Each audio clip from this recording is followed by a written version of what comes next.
Welcome, fellow Tarnished, to Dark Fantasy Games, a channel dedicated to Elden Ring and the dark fantasy genre. In this video, I'm going to be sharing with you the Stonedigger troll boss battle, hopefully giving you some tips on how to defeat this particular boss. You will locate this boss in the Limgrave tunnels, which is almost like a mine area. Also a good area to be able to get some smithing stones to upgrade your weapons. When you do encounter this boss, especially if you're trying it early on like me, it can feel a little bit overwhelming because you have got a very small area in which to fight this very large boss. It does have a very large area of effect attack when he slams down his huge stone hammer. It's pretty devastating, so even though I am playing with a sword and board here, really if you're using something like sorceries that you're able to cast at distance, then you may find this a little bit easier, but doesn't matter if you're using a sword or you're using a staff. I would most definitely recommend having a shield to be able to protect you from some of his later attacks, which have a massive area of effect and will do a lot of damage. There's certain points where he does this massive attack, which he's doing here, where he slams down his hammer multiple times. Having a shield will actually stop you from taking any health damage, even if you've only got a small amount of stamina left when you hold your shield up. Very important to be able to avoid those attacks, and sometimes some of the slam attacks he does, like there with his hammer, the shield will also take the majority of the impact.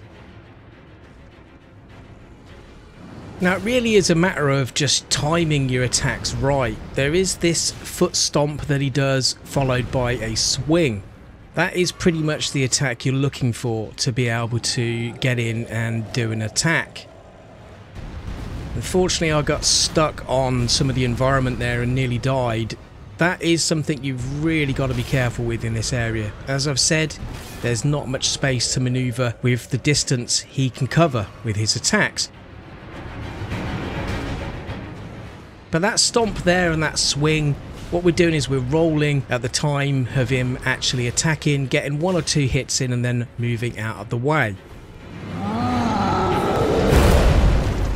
That area of effect attack that he just did there, it will even reach round behind him, so it is advised to maybe try and just stay away from him as much as you can when he does that attack.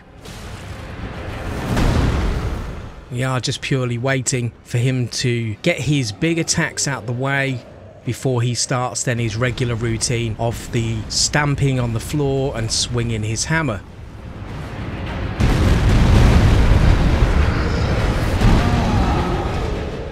So now at this stage we're able to run in and get a quick attack on his leg. We're just waiting for him to finish this second phase of his attack.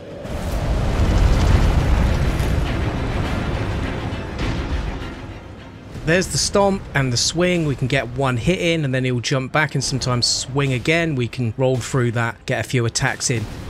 Got a little bit greedy there and went for a third attack and he did stamp on me. If I had have rolled away after the second attack there, then potentially I would have been able to have moved out of the way before he stamped on me. So it is really important to be patient and not to get greedy. There's the stomp and the swing. We can roll in, get a couple of attacks on his leg, roll through the next attack, and at this stage we managed to finish off the Stonedigger troll. Would have been nice if we had got the summoning bell, maybe to have summoned in some spirits to help us, but unfortunately at this stage we didn't have that available to us, but it just shows that this boss is achievable early on, even if it was a little bit more challenging. If you've taken any tips from this video, don't forget to like, comment and subscribe. And before I go, I'd just like to say, may you be blessed with a curseless journey.